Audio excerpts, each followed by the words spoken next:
जा रहा है। चूंकि विकार मेरे भाई हैं, बड़े भाई हैं, और उनका हुक्म है कि मैं ये नज्म पढ़ूं। ये नज्म मैं किसी का सपोर्टर बन के नहीं पढ़ रहा हूं, बस मुझे लगता है कि इस एक चीज के लिए उस शख्स को सल्यूट किया जाना चाहिए। एक चीज के लिए, मेरी बात गौर से सुनिएगा।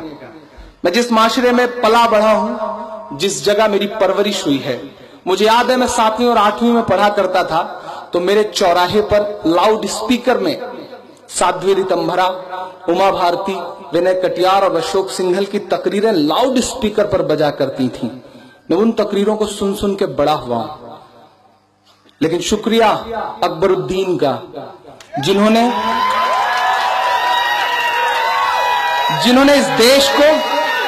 इस देश को ये बहस करने का मौका दिया कि जहरीली तकरीर जैसी कोई चीज भी होती है, हेट स्पीच जैसी कोई चीज होती है। उस शख्स ने ये मौका दिया, भले ही उन्हें 40 दिन जेल काटनी पड़ी, लेकिन कम से कम उसके सदके में प्रवीण तोगड़िया पे मुकदमा तो कायम हुआ। कम से कम ये शुरुआत तो हुई है। मैं इस चीज के लिए उस शख्स को सैल्यूट करता हूं। पॉलिटिकल चीजें अपनी जगह है, मैं नॉन पॉलिटिकल मैन, मैं नज्म पढ़ रहा हूं। मेरे हिंदुस्तान में तेरा अकबर बोल रहा हूं, मेरे हिंदुस्तान में तेरा अकबर बोल रहा हूं। आप सोच सकते हैं, आप हैदराबाद में हैं, आप जगतियाल में हैं, यहां अकबर साहब की नज्म पढ़ना आसान सा है। मैंने यूपी में खड़े होकर नज्म पढ़ी है, मैंने उन जगहों पे नज्म पढ़ी है जहां आप तसव्वुर नहीं कर सकते, क्योंकि मुझे लगता है हमारा इंटेलेक्चुअल तबका जो है वो हमारे इस तरह के चेहरों से बचने की कोशिश करता है, अपना दामन बचाता है। लेकिन आपकी जानकारी के लिए बताऊं कि उधर मामला यह है कि डॉक्टरेट हैं ज्यादातर नफरतों की बातें करने वाले लोग। Doctor Giriraj Kishore, doctor Praveen Togadia, doctor, सब डॉक्टरेट हैं। हमें बोलना पड़ेगा, अपने इस तरह के लोगों के लिए भी बोलना पड़ेगा, क्योंकि एक नई बहस शुरू हुई है।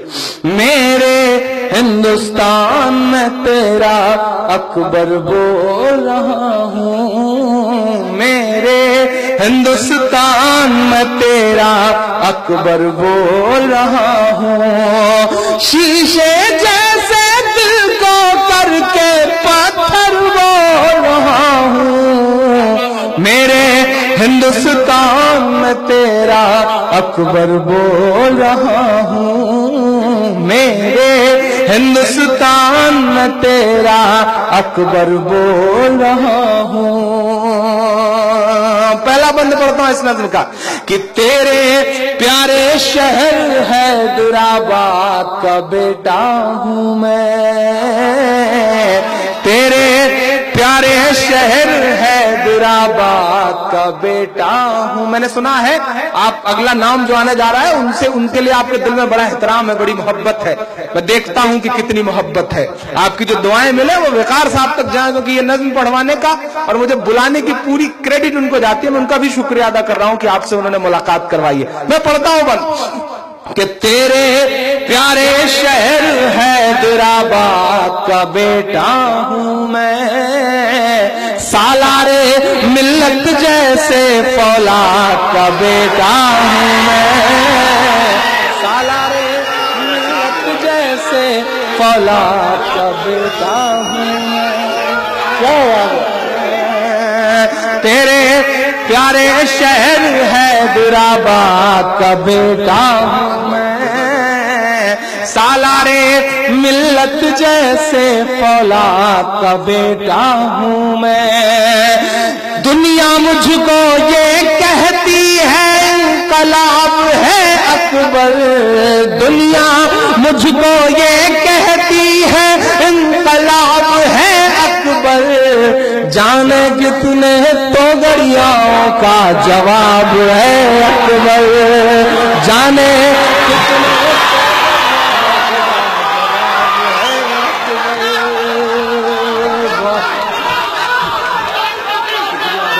बहुत शुक्रिया, बहुत शुक्रिया, बहुत बहुत मोहब्बत है, बहुत शुक्रिया। इकबाल चाचा का शुक्रिया, उनके फूल जो है वो पैसों में तब्दील हो गए। ये कमाल हुआ है आज की रात का। जाने कितने तो गरियाओं का जवाब है अकबर। फिर परस्तों की छाती पर चढ़कर बोल रहा हूँ, मेरे हिंदुस्तान में तेरा अकबर बोल रहा हूँ, मेरे हिंदुस्तान में तेरा अकबर बोल रहा हूँ। बहुत बहुत शुक्रिया। एक बंद पढ़ता हूं साहब। एक शख्स इस देश की सियासत में जो सरापा, अल्हम्दुलिल्लाह सरापा मुसलमान लगता है, चेहरे से लेकर के किरदार तक, पता नहीं क्यों उस शख्स के लिए बड़ा एहतराम है दिल में। उस शख्स को इस नज़्म में पिरोने की कोशिश करता हूं। अगर लग जाए कि सच्चे मिसरे हैं तो आपकी दुआएं मिले। मेरे हिंदुस्तान में तेरा अकबर बोल रहा हूं। सदन में बोलता है वो शख्स तो लगता है कि बारहा उसे सैल्यूट किया जाए। उसे नापसंद करने वाले लोग भी उसे सुनते हैं, उनकी मजबूरी है। मैं बंद पढ़ता हूं कि एक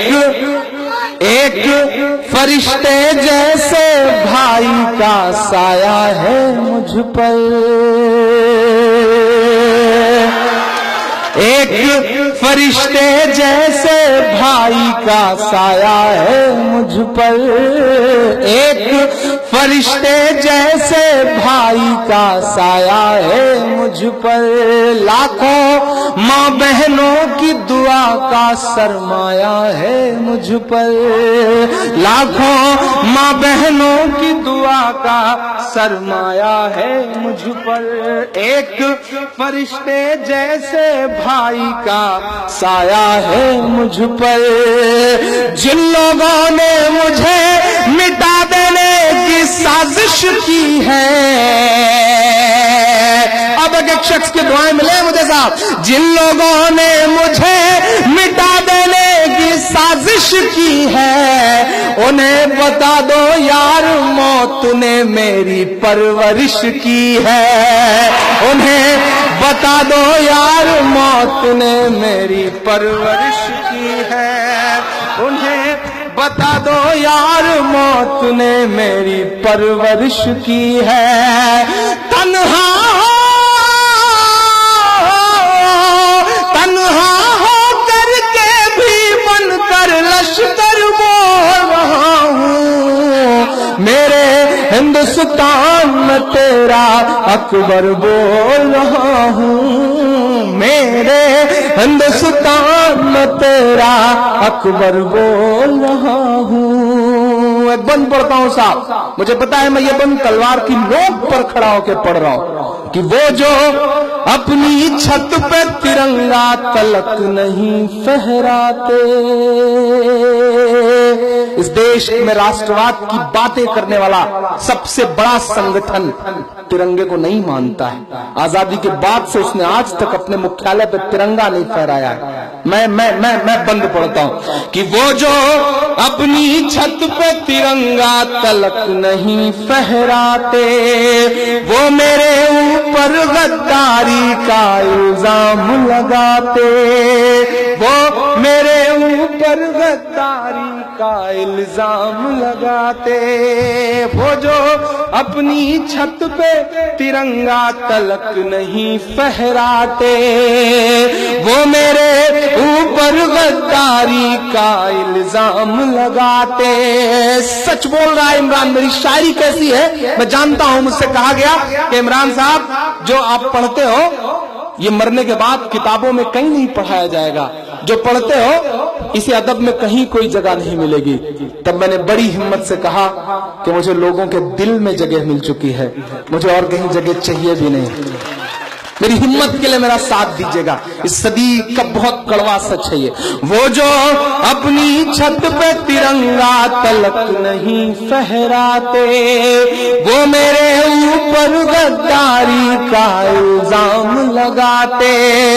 आरएसएस के मुख्यालय पर जिस दिन फहरेगा तिरंगा, आरएसएस के मुख्यालय पर जिस दिन फहरेगा तिरंगा, उस दिन से पूरे भारत भारत में कहीं न होगा दंगा, उस दिन से पूरे भारत में कहीं न होगा दंगा, उस दिन से पूरे भारत में कहीं न होगा दंगा।